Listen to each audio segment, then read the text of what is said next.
Δίκαια απονεμήθηκε στο Χορτιάτι ο τίτλος της ιστορικής έδρας του Δήμου.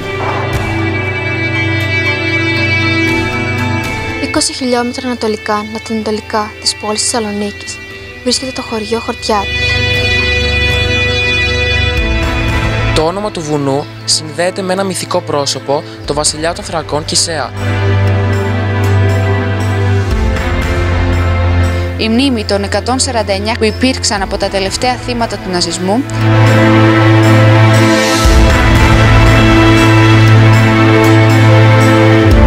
τα μνημεία του, που περιμένουν υπομονετικά το ενδιαφέρον και τη φροντίδα των πολιτών και φορέων.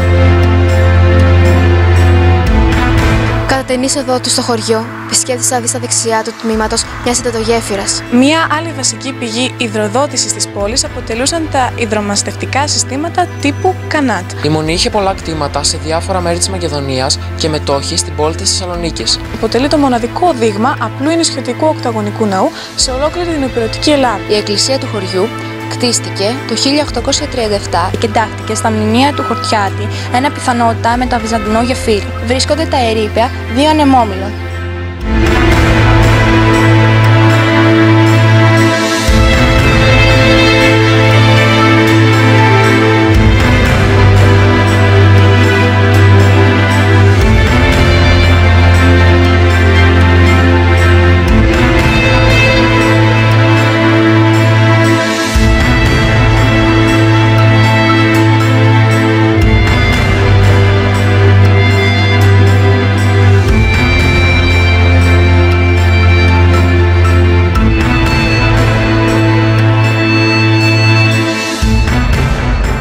Ο Χορτιάτης είναι ένα βουνό προσβάσιμο και πανέμορφο όλες τις εποχές του χρόνου.